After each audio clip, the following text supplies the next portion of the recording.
Donc, bonjour et bienvenue dans la suite sur le serveur 2008. On va procéder maintenant à l'ajout d'un premier rôle sur notre serveur. Donc, les rôles qu'on va installer, c'est le serveur DHCP et le rôle aussi du serveur DNS. Bon, pourquoi ces deux rôles-là? Le premier, le serveur DHCP, donc si vous êtes sur un réseau, il va falloir qu'éventuellement vos postes, vos stations de travail puissent avoir des adresses IP. Vous pourriez appliquer une après l'autre sur vos stations de travail les adresses IP, tous les paramètres. Donc, c'est quoi les paramètres d'une adresse IP? On a l'adresse IP de chacune des machines, le masque par défaut, la passerelle. Donc, la passerelle, c'est évidemment, c'est qui le routeur dans le réseau, donc qui vous permet d'aller sur un réseau extérieur, donc par exemple sur l'Internet. Et aussi, le serveur DNS. Le serveur DNS qui sert à. On va lui poser des questions au serveur DNS. On lui dit hey, moi, je veux aller voir Microsoft.com, mais je ne connais pas son adresse. Est-ce que tu peux me la trouver? Donc, lui, il va regarder. Il va dire non, moi, je ne connais pas ça, Microsoft.com. Il va demander par la suite au serveur DNS sur Internet. Il va dire hey, connaissez-vous ça, Microsoft.com? C'est quoi l'adresse? L'adresse du serveur web, puis là, ben, ça va lui retourner la bonne adresse. Donc, le rôle du serveur DNS, c'est de résoudre les noms de domaine, donc Microsoft.com, et de connaître l'adresse IP.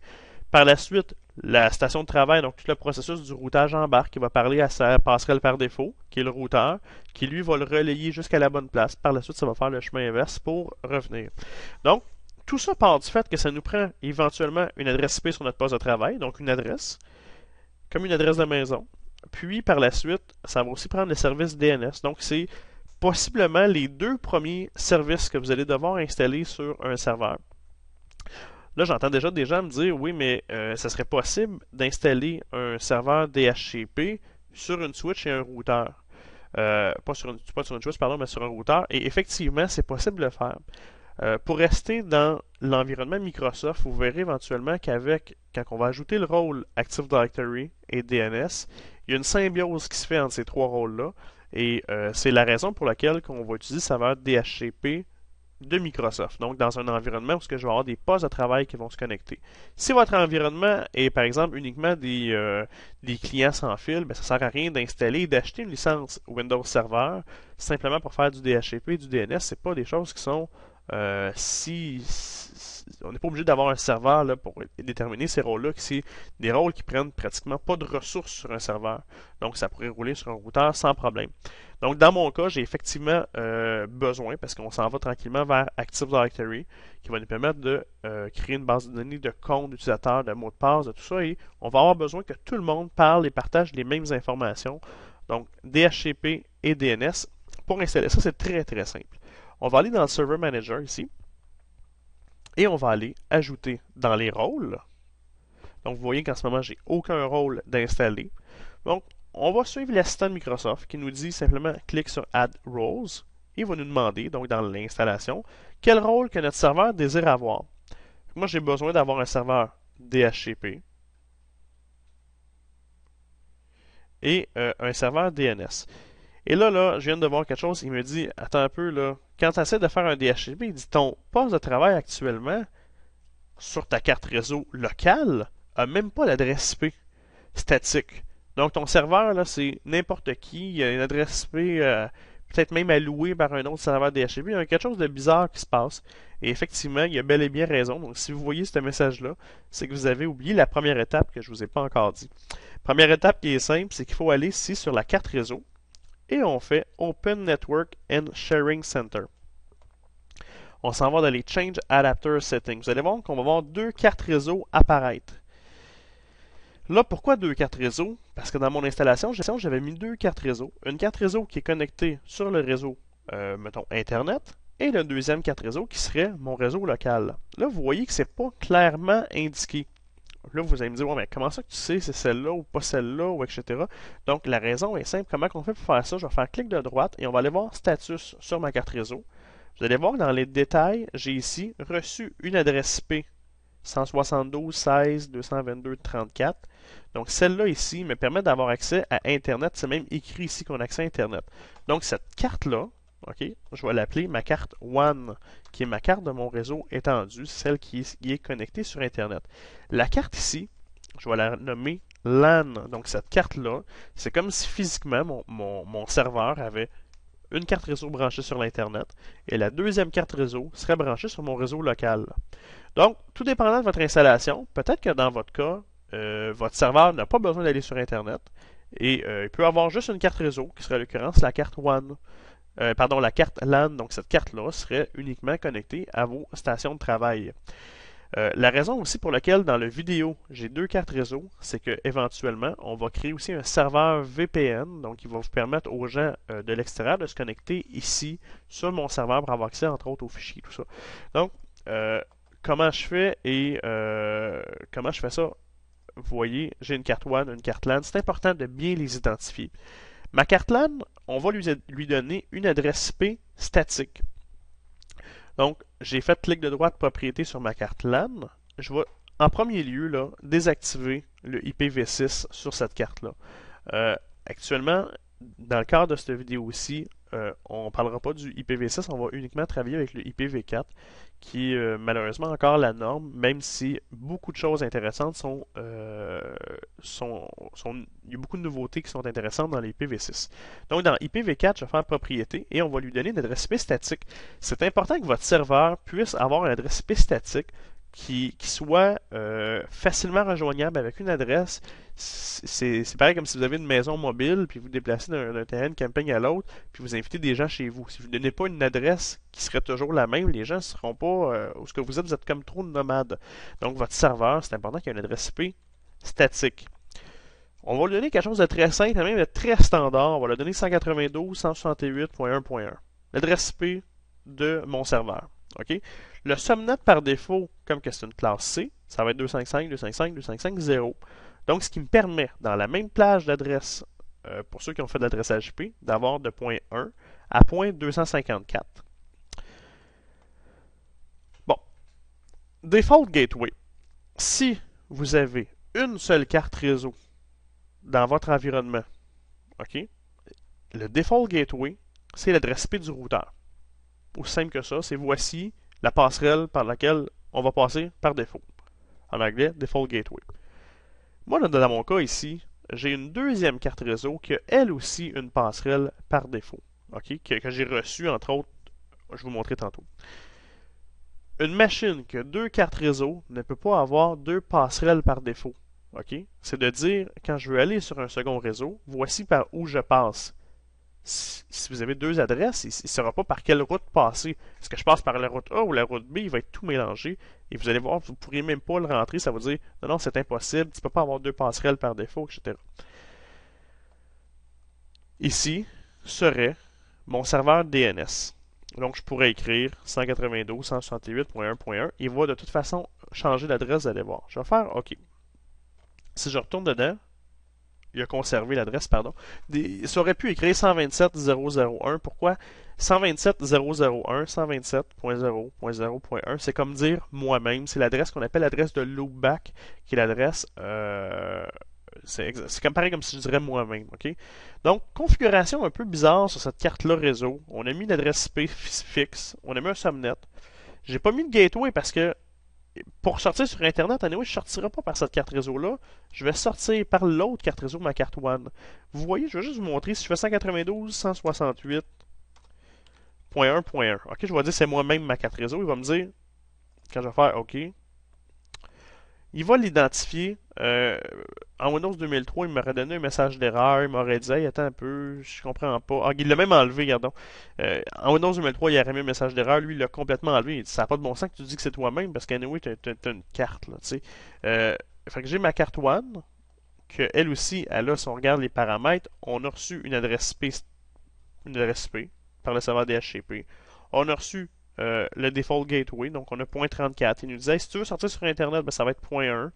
Puis tu as tes serveurs DNS, etc. Donc là, on se trouve à avoir un serveur, une carte avec une adresse IP WAN, une carte fixe. Ma carte LAN a une adresse IP fixe, éventuellement, qui va donner des services à mon monde qui sont connectés sur mon réseau local. Je fais Add Roles. On repart sur mon Server Manager. Suivant. Là, je vais dire, hey, j'ai un serveur DHCP. Ah, j'ai plus de message qui me dit, hey, tu as oublié de mettre une adresse IP statique. Serveur DNS maintenant. Je vais faire suivant. Il nous dit, bon, ben, voici l'introduction. Le serveur DNS sert entre autres à, éventuellement, vous allez en avoir besoin pour Active Directory, etc. Suivant. Et là, on part dans l'installation du serveur DHCP. Il dit ici, premièrement, sur quelle adresse IP tu veux distribuer des adresses. Par quelle carte réseau tu veux envoyer des adresses. Ben, parfait, moi c'est ma carte LAN, puis effectivement, ça fait bien du sens, adresse IP là. Il dit, ça va être quoi ton nom de domaine, toi, sur ton réseau, éventuellement, si je veux chercher, tout ça, c'est quoi le nom? Nous, ce qu'on va faire, c'est qu'on va utiliser le domaine contoso.com. Pourquoi contoso.com? Ben, simplement, c'est le nom de domaine qui est utilisé dans tous les tutoriels de Microsoft. D'ailleurs, contoso.com, c'est la compagnie fictive de Microsoft pour l'ensemble des formations. Il dit maintenant, il dit, écoute, on va envoyer aux gens connectés sur ton réseau, on va dire, écoute, si tu veux parler sur Internet, ça va te prendre un DNS, ok? Parce qu'on est en train de l'installer, notre DNS en haut. C'est qui le serveur DNS dans le réseau? Ben, c'est moi-même. On a installé sur mon serveur le rôle du serveur DNS. On l'a mis ici. C'est l'autre d'avant. Fait que c'est moi-même. Et là, il dit, au cas où qui n'est pas disponible, tu veux-tu y en mettre un deuxième? Non, nous, on n'y en mettra pas un deuxième. Je vous expliquerai pourquoi dans des prochaines vidéos, on va travailler sur une autre stratégie. On va mettre un deuxième, finalement, serveur DNS sur notre réseau pour le rendre très solide, là, devenant des problèmes techniques, que ça soit toujours fonctionnel. Donc, mon domaine, que je vais éventuellement créer dans Active Directory. Et c'est qui le serveur DNS dans notre réseau? Ben, c'est moi-même. Les prochaines personnes qui vont se connecter sur mon réseau vont dire, OK, ouais, c'est lui, c'est le serveur à l'adresse IP. Fait que je fais suivant. Il dit, est-ce que Wins a besoin d'être installé? Puis comme vous voyez par défaut, il n'est pas installé. Wins, c'est quoi? C'est l'ancêtre du serveur DNS. Donc, quand on était sur du Windows 95, Windows 98. Donc, non, nous, on n'aura pas besoin d'installer ce service-là. C'est plus nécessaire. Très intéressant, il nous demande, bon, ben, il dit, c'est beau, il dit, c'est quoi le scope? Le scope, en français, c'est des étendues. Donc, c'est de partir de quelle adresse à quelle adresse. OK? Très simple. Vous allez voir le scope name, on va l'appeler mettons, exemple, VLAN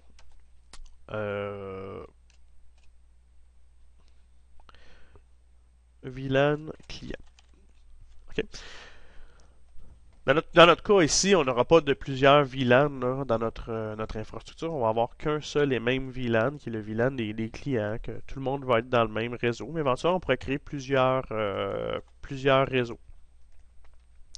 Donc, c'est juste le nom, finalement, qu'on va utiliser.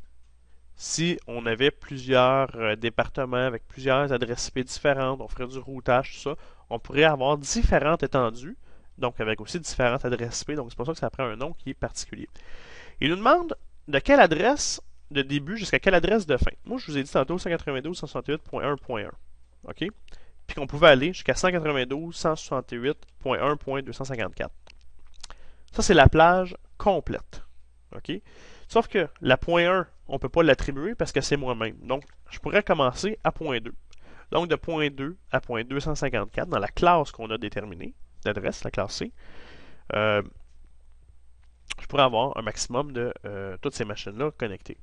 Par contre, si j'ai besoin d'avoir une adresse IP fixe, moi, pour une imprimante, pour n'importe quoi, un contrôleur, une bande sans fil, n'importe quoi, je serais limité. Il faudrait par la suite que je travaille sur les exclusions, donc enlever une petite partie dans cette zone-là. C'est possible, mais c'est peut-être pas la meilleure façon de faire. Étant donné ici que dans notre vidéo, j'aurais pas 300 personnes qui vont se connecter à mon réseau ou 200 personnes, on va en avoir une ou deux. Moi, ce que je vous conseille de faire, c'est peut-être de commencer à l'adresse IP30.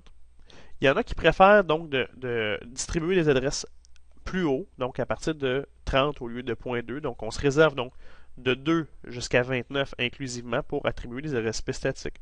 D'autres préfèrent de garder les adresses à la fin. Donc, on envoie, mettons, de 0.10 jusqu'à 0.230. Puis, on se garde les adresses à la fin de notre plage d'adresses. Donc, ça, là, c'est vraiment libre à vous. Vous faites ce que vous voulez. OK? Vous faites votre stratégie d'adresse IP comme vous voulez. Moi, ce qu'on va faire ici, on va partir de 0.1, 0.30 à 0.254. Donc, on réserve les premières de 2 à 29 pour ce qu'on veut faire. Là, maintenant, ici, c'est quoi le subnet type? Ce qui est vraiment le fun, c'est que avant, ça s'appelait le by DHCP. Et très brillant ce qu'ils ont fait Microsoft, très facile à comprendre. On nous dit ici lease duration will be 8 days. Donc, ce qu'il va faire, là, c'est qu'il va, quand il va attribuer une adresse IP à quelqu'un, il va lui réserver pendant 8 jours. Si la personne n'est pas là après 8 jours, ce qui va se produire, c'est que l'adresse va devenir disponible. OK? Donc, Wired, pourquoi Wired? C'est que les gens qui sont habituellement connectés via une switch, donc un filaire là, avec un J45, un câble réseau normal, vont être moins nomades que des gens sans fil. Donc, après ça, il écrit wireless. Lease duration will be 8 hours. Donc, les gens vont être connectés pendant 8 heures. Puis même ça, là, on pourrait le changer. Si vous faites un serveur DHCP, je donne un exemple qui est complètement farfelu. Vous faites un serveur DHCP dans un Starbucks, ou dans un Cora, ou dans un Tim Hortons, mais les gens, ils seront même pas là 8 heures. Là. Fait que ça se peut à un moment donné que tu n'aies même plus d'adresse de disponible et que les gens ne soient plus là. Donc, on pourra éventuellement jouer avec la durée du bail DHCP pour dire on va la mettre pour 1 heure, on va la mettre pour 8 jours. C'est quand même assez brillant de dire ben, on va la mettre pour ici 8 jours ou 8 heures. Donc, c'est très facile de sélectionner et de comprendre la différence entre les deux. Fait que je vais dire ici Wired. Dans notre cas, on n'a pas de DHCP. Et il nous demande ici, hey, ça va être qui la passerelle par défaut dans ce réseau-là? Ben, dans mon cas ici, on ne fera pas du routage vers l'Internet, mais éventuellement, on pourrait peut-être le faire dans un prochain vidéo. Je vais dire à mes postes clients, hey, regarde, le routeur dans ce réseau-là, c'est moi. Mais si je mettais un routeur à l'adresse IP2, je dirais, ben, regarde, le routeur, là, c'est point 2. Fait que ça, c'est vraiment selon votre plan d'adresse IP que vous avez fait, votre stratégie d'adresse IP, puis c'est quoi les équipements que vous avez dans votre réseau, de déterminer qui fait quoi là-dedans. Fait que je fais OK. Très simple, fait que c'est fait. Le scope, là, c'est là qu'il y a le plus de questions, mais vous voyez, c'est assez simple quand même. Suivant. Il dit, est-ce que tu veux faire le mode DHCP avec du version 6, fait que les clients qui sont automatiquement vont être automatiquement configurés avec IPv6, on le fera pas ici, ok? Parce que on va vraiment se focuser, parce qu'on va faire tantôt du VPN, tout ça. Ça sera le sujet de d'autres vidéos, là, tout l'aspect IPv6 qui est très intéressant, à intégrer de la sécurité, tout ça. Dans notre cas, là, on touche pas à ça pour tout de suite. Fait que fait suivant, installer. Là, ce qu'il va faire, c'est qu'il va installer le rôle DNS, il va installer le rôle DHCP, il va activer le serveur DHCP, donc tout va être fonctionnel à la fin de cette installation-là. Vous voyez, de toute façon, ça ne prendra pas un temps, un très grand temps, parce que c'est des services qui sont assez quand même faciles à faire. Et vous allez voir aussi, la journée qu'on va installer le rôle Active Directory, là, il y a toute une autre stratégie de sécurité qui se met en place. Donc, le serveur DNS et DHCP, ils ne fonctionneront plus. On va devoir leur dire, hey, maintenant, tu as le droit de faire du DHCP dans le domaine, etc. Donc, ça sera le sujet des prochaines vidéos. Ce qui n'est pas plus compliqué, c'est juste que le système de stratégie a changé. Donc là, si on regarde maintenant le serveur DHCP, qu'est-ce qu'il nous dit? On voit ici dans les rôles DHCP serveur que j'ai un serveur ici. On a un warning, juste voir qu'est-ce qu'il dit ici. Cette adresse-là ici, il dit, regarde, il dit, ça prend au moins une adresse IPv6 pour faire du DHCP v6. Ben ouais, c'est tout à fait logique. Fait qu'on va cacher les événements ici juste pour voir que tout est bien beau. Fait qu'on voit ici du IPv6. Puis, on voit ici donc dans mon IPv6 propriété sur mon serveur que qu'on a activé. Pardon, c'est sur le scope qu'il fallait que je fasse ça ici. Donc sur mon scope DHCP. On voit ici que je donne de .1.30 à .1.254. Donc ce serait possible de éventuellement de changer certains paramètres là-dedans. Si vous voulez changer les paramètres sur un scope, ce que vous faites sur un étendu, faites clic de droite, propriété, et l'ensemble de tout ce qu'on a mis tantôt se change ici. Donc, on peut déterminer c'est quoi la première adresse IP, la dernière adresse IP, et combien de temps ici, là, le 8 jours, 8 heures, etc. Donc, c'est ici là qu'on change ça. On pourrait la mettre ici simplement pour 1 heure. That's it. Si vous le faites pour 1 heure, par contre, ça fait beaucoup de trafic sur le réseau pour rien. Donc, c'est vraiment selon ce que vous faites. Si c'est des gens qui sont nomades, mettez-les sur un bail qui est beaucoup plus court. Et si vous faites sur des PC qui ne changeront jamais, mais laissez-le à 8 jours, ça fait bien du sens. Bon ben c'est tout. En fait, dès maintenant, là, on n'a aucun PC de connecté sur notre réseau. Sinon, on irait dans Address Leases et on verrait ici les adresses IP qu'on a déjà attribuées, des clients qui seraient connectés. Dans les Scopes Options, on voit ici qu'on envoie le routeur, donc qui est, on avait dit .1.1, le serveur DNS et le nom du domaine, donc qui sont poussés automatiquement. Quand quelqu'un reçoit une adresse IP, il sait c'est qui le routeur, il sait c'est qui le DNS, il connaît le nom du domaine Active Directory dans lequel on est, et tout fonctionne sans problème. Donc c'est ces éléments-là ici qui sont super importants. Le routeur, le serveur DNS, si éventuellement on veut partager une connexion Internet, ça prend ces informations-là. Donc, grâce à tout ça, on a déterminé maintenant notre serveur DHCP. Et pour le serveur DNS, vous allez voir qu'une zone DNS, c'est assez simple. On s'en va dans le serveur DNS qui est ici. On peut cliquer de droite, faire propriété. Et il y a un truc qui est intéressant dans le serveur DNS. C'est que quand un client demande Hey, tu connais-tu Microsoft.com? Lui, il va aller voir. Il va regarder ici dans ses ondes. Puis il voit, là, en ce moment, j'ai aucune zone dans mon DNS. Il dit, ben non, je connais pas ça, moi, Microsoft.com. Ce qui va se produire, c'est qu'il va aller parler maintenant à ce qu'on appelle les forwarders. OK?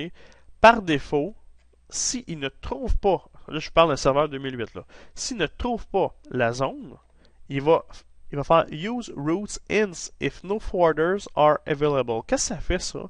C'est que je pourrais dire, écoute, moi là, si je connais pas le nom du domaine, transfère ça à mon fournisseur d'accès Internet. Je pourrais juste lui donner ici, faire edit, dire, hey, regarde, si tu ne connais pas c'est qui, passe par 172, 16, 5, 10 par exemple. OK? Là, c'est qui? C'est mon fournisseur d'accès Internet ici, qui est évidemment notre serveur DNS ici à l'intérieur de où que je suis. Par contre, je serais même pas obligé de faire ça. Je pourrais passer directement, si j'écris rien ici, là, il va aller directement questionner les serveurs root sur Internet, dire, hey, donne-moi l'adresse de ça. Pourquoi que lui a le droit de parler directement au serveur root et pas un PC normal? Ben, c'est parce que c'est un serveur, il a le droit de parler, il connaît les serveurs root, puis il est capable de trouver c'est qui. Faites une petite recherche sur Wikipédia, vous allez voir qu'on est capable quand même de savoir c'est quoi les adresses IP, tout ça. Là. Mais deux méthodes, automatiquement il va parler aux root servers DNS mondiaux sur Internet, donc il passe directement. Mais si vous vouliez des fois optimiser ou que ce soit peut-être plus rapide, vous pourriez utiliser les serveurs DNS juste en haut de vous, donc de votre fournisseur d'accès Internet en le faisant edit. Puis ça fonctionnerait. Donc quelqu'un qui pose la question à Microsoft.com, il regarde dans ses zones ici, il dit hey, moi je connais pas ça pantoute. Ben, votre serveur va parler au serveur sur Internet, va aller trouver l'adresse IP, puis il va le transférer la réponse automatiquement au poste client. Ça se fait automatiquement, ça prend pratiquement pas de ressources, c'est très rapide. Donc, on a installé un serveur DHCP et un serveur DNS, deux rôles qui sont cruciaux pour la mise en place d'une infrastructure serveur dans un environnement de réseau. Je vous remercie, puis bonne écoute et aux prochaines vidéos.